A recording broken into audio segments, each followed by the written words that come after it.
Okay, we are standing up for trade unionist and socialist against cuts. We are taking a stand for the 99% people.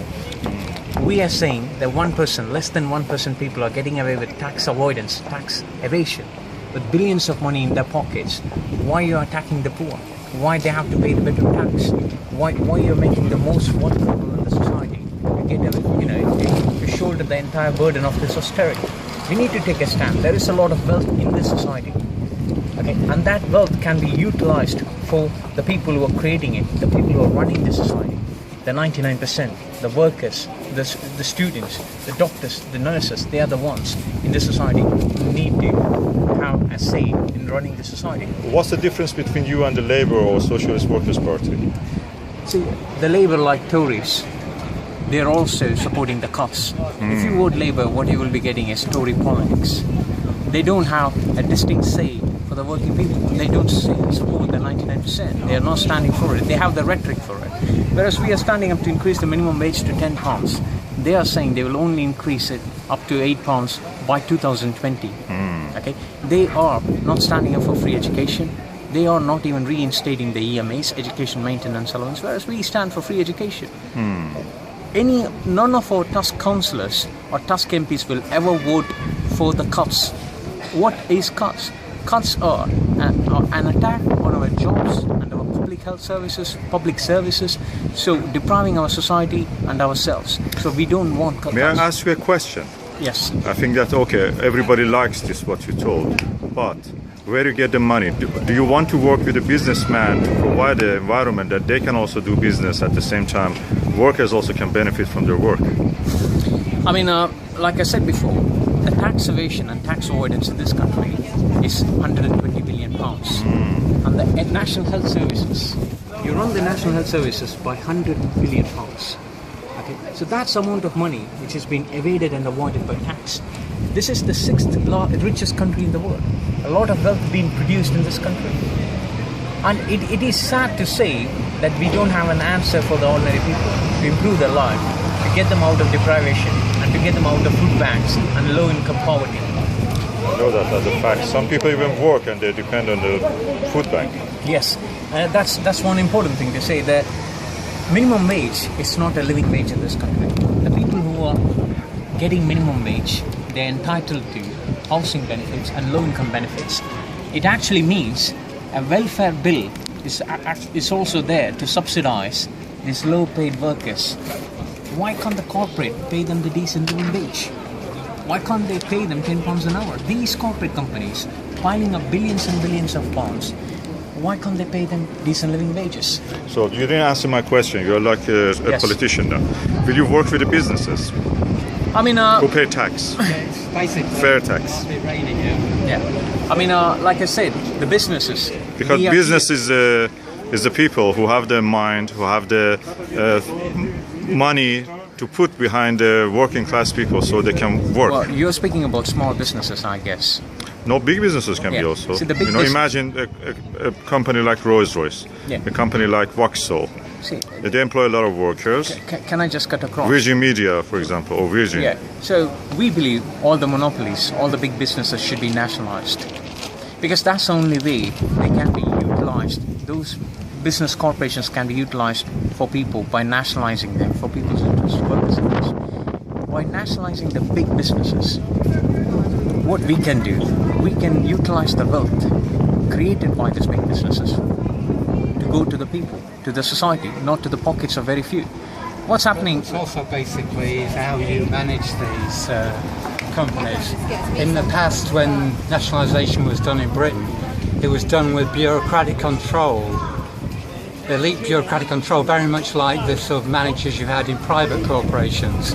But the idea is to actually have democratic control of these businesses by workers and consumers. People representing the workers, people representing people in the local area, and consumers nationally, sort of making the decisions about what to produce, and also making the decision about the surplus that generated by the production, how that should be used, how should be reinvested, and how it should be used sort of like to help support the community. So I understand that you are saying that you want to improve and keep the public services that at the moment are efficient and working, and the people are paying for them actually, like NHS. But still change the way in which they're controlled by giving more control to the patients and to the workers in the NHS as against elite sort of managers and bureaucrats who are brought in at the moment. Yes. I think that everybody likes to see that. Of course, even the Tories say some of this. They say that we want also to give the control to the people who work in the. They're giving control to the GPs in these systems, but they're not giving control to the nurses, consultants, and they're certainly not giving support to patients groups and the community in general. A lot of the Conservative activities is to generate so-called trusts, which are not under local control. They're sort of like they're appointed boards on the trust, but they're not got people who are elected from the local area and elected from the workers. May I ask you, in the nationwide perspective, which areas you have a candidate and they have a genuine chance of actually having a seat in the councils or in the Parliament? Basically, Coventry South East, where Dave Nellis, who used to be a Labour MP, has got a good chance in Coventry, and that's the major one. There's councils around the country where there's people broken away from the Labour Party who are actually councillors, but now were previously sort of elected under Labour and now standing under Tusk, because the Labour groups in those areas implemented cuts which the councillors that broke away from them didn't support. And in the case that you have a candidate and the candidate wins and the election, are you ready to work with the Labour just to have a majority in any council or parliament? Well, it was basically support any sort of like Labour, providing they put forward policies which we consider helping the ordinary working people. So basically, in fact, there are places where Tusk candidates don't stand against Labour because the particular people who are standing for Labour we consider to the left of the Labour Party and have got good positions. So, for instance, if there's a local councillor in an area who's a good left-wing Labour councillor we think who's doing a good job, we wouldn't stand the candidate against them. And similarly, if there was an MP, there are people like John MacDonald and Jeremy Corbyn and people like that. We won't stand Tusk candidates against them because they're the sort of Labour MPs we think the rest, all the other MPs should be. You know, that's the sort of thing that the other Labour MPs should be doing. So we don't stand against those sort of people if they think they're doing a good job in supporting working people. And similar, if there's Green Party people who actually seem to be doing a good job and are actually working sort of like to people, we will see what their policies are and basically if their policies are in line with ours, we don't stand out against them. So we're selective who we stand against. What do you think about the Chinese that will say that for improving the livelihood of the working class, we should let some actually get rich first, then through the creation of wealth, we spread the wealth and everybody can benefit from that? Well, unfortunately, the sort of like what we found is that this idea of trickle-down effect in terms of where the wealth of the majority of people who are wealthy and own the means of production, own the means of regenerating wealth, do not sort of operate in that fashion. They do operate in that fashion if they're forced to, if their strength of the working class organisations are such that it's in their interest for them to make concessions. But when they don't feel there's necessity to make any of these concessions, they will push their own interest against workers as far as they can. And I would say that they say, capitalism delivers things for ordinary people. But I say the only way in which capitalism delivers things for ordinary people, because of previous generations of working class people who've actually campaigned and got these concessions from capitalism. It's not that capitalism granted all these things. Yeah, it was not obvious for them that they have to do this. They gave this because they there was a thought demand if they for didn't do it, there'd be even bigger threats to them. So may I ask you that, so we can repeat what Jesus said, ask and you will be given. So you have to demand it, you have to ask. Oh yes, but basically... Otherwise, you will not be given. You have to stand for yourself and say that we want this. Yeah, but the major given. thing is that it's not just a matter of getting redistribution of wealth, it's actually controlling the wealth creating mechanism, i.e. the companies who actually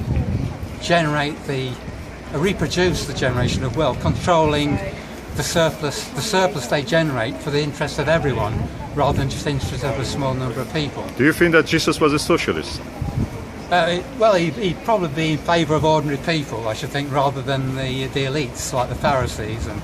And this about chasing out the moneylenders out of the temple was certainly an indication of that sort of thing. And if you look at the things like the Sermon on the Mount, those sort of things he was saying there are certainly in contradiction to sort of like the rich people gaining at the expense of the poor. And the thing is, there's a lot of rich people claim to be Christians, but they are very selective about what things they actually quote or look at and what parts they deal with. Again, the economic background decides their mindset. Well, that's the most fundamental. If they're comfortable with their wealth, with their life, they don't want to share it. So again, we go back that actually money is the God. Well, you'll find, money or control and power through economic power is the God, effectively. Yes. I mean, the workers who are creating it, the labor of the ordinary people which is creating this wealth. It's ordinary people, it's a 99% who run this society. Yes. So where the wealth is coming from, money is just an exchange value. Yeah. Okay, but the actual wealth is created from the sweat and the blood and the labor of the ordinary people. It's actually from the time of people, yeah. You sell your time, and selling time is the worst kind of business. Well, the thing is, for ordinary workers, that's the only asset. Their only asset. Yeah. And basically the assets of the people who control the large corporations are the machines, the factories, the land and all these sort of things. The means are, the basis they can get all the things together, and then they hire workers who are forced to work for them because otherwise they wouldn't be able to live. This is particularly seen, not particularly seen recently in the advanced countries, because we're still living with all the gains that our workers in struggle in the past have actually gained. But we'll see why they actually take manufacturing out of the advanced countries and put it into sort of underdeveloped countries. It's not because they want to help the undeveloped countries, because they can actually sort of like use them. Basically, people can work in their factories at much lower wages, and that's why all the manufacturing is shifted. With globalisation, where you can control businesses with computers, you can shift things around with containers and really big ships, so it's very cheap for shifting things around. They can go and visit these places using jet aircraft. They can travel around to visit all these places. They can supervise these places using instantaneous sort of like computer communications. So they don't need to operate their factories locally. They can operate anywhere around the world. So they move all their resources to wherever they can find the cheapest labour, and also the minimised minimum regulations. And a lot of these countries they're moving to have been forced by the IMF to actually cut. If they had any regulations to try to protect environment or what have you, they were forced to cut these back and create conditions to generate the really maximum profits for these companies working. So this is what's happened, and that's why they've moved away from the advanced countries into those countries, and not because they really want to help those people. That's where they're going to make maximum more money. profit. What we say is that the workers here should decide what happens, but we should actually have massive aid and development of these other countries to actually get their standards of living up. So we should be helping towards not a capitalist-led globalisation, but a working class and equalisation of wealth based on working class, globalisation of the working class-led control of the global societies and all the countries in the world. Yeah, I mean, the manufacturing, the big corporations, okay, the railways, the buses, they're all privatized. So what it comes to, our day-to-day ticket bills are going up, the energy bills are going up. So we have to nationalize them to slash the prices, and you can actually see the value for the service only if it is running for the needs of the people, apart from the profit motive of the corporates. And also, Richard is also a candidate. Do you want to speak, Richard, about cost? Yeah, about cost, yeah. Okay then, yeah. Just a few minutes because I'm running out of space. That's fine, yeah. Well, basically, I'm standing as the TUS candidate in Hatfield. What does TUS stand for? Can you It explain? stands for the Trade Unionist and Socialist Coalition. Yeah. And it's obviously TUS for short. But basically, you know, what we're campaigning for is £10 an hour minimum wage, you know, against the bedroom tax, against zero-hour contracts, which we believe are, you know, absolutely exploiting workers, thoroughly, which is awful, which we shouldn't, you know, a country like this, which is the 5th richest country in the world, shouldn't be exploiting workers, you know, with zero-hour contracts and with low wages. So we would That's demand really that. bad, I know. So yeah, exactly. So Just practically makes the people cannot decide for their life. yeah, exactly. So they're obviously always on hold, with, you know, always on standby to when they actually have to be called in for their jobs, sort of thing, which is ridiculous. You know, we also campaign for the NHS to be protected. We call for the basically all the main companies like the energy companies and the utilities all to be renationalised under democratic ownership. And we also campaign for we also campaign against things such as the benefit cuts as well, and also all of the clampdown on people who supposedly don't choose to take up work. But you know, obviously they're being basically channeled into work, which is not suitable for them. So basically they're sort of forced into work, into sort of low-paid work or zero-hour contract work because they fear of losing their benefits, basically, which is ridiculous.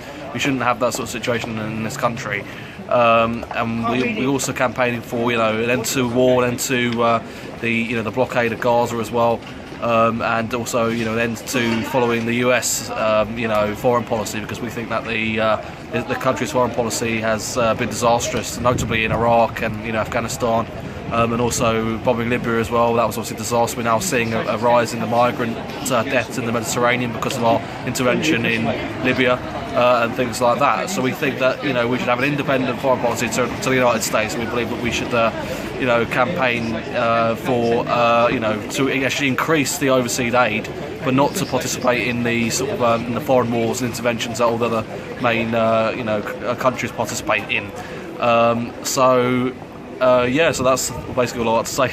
Do you think that some people who say that parties like UKIP are maybe proxies from the United States to actually break up the European Union? So can you repeat the question, mate? Sorry. Some people may say that the parties like UKIP are proxies from the United States, certain circles in there, just to break up the European Union. That's a union. I mean, anyway. I think what's with UKIP is they would be no different really to the foreign policy now, because what they would do is they would exit the EU, but they would still follow the US in terms of foreign policy issues, and they would still do basically carry out exactly the same things. So that's why we're campaigning separately to all those parties. UKIP is a party which is bankrolled by millionaires. Its leader, Nigel Farage, is a former stockbroker in the city. Oh, I didn't know that. Yeah, that's right. And so basically, there's no... There's gambler, huh? Yeah, so there's no working class representation there at all. And they masquerade. Sometimes they use like left rhetoric or left populism. But when it comes down to it, they'll cut the NHS more. And they will also charge for GP appointments, things like that. So, thanks very much.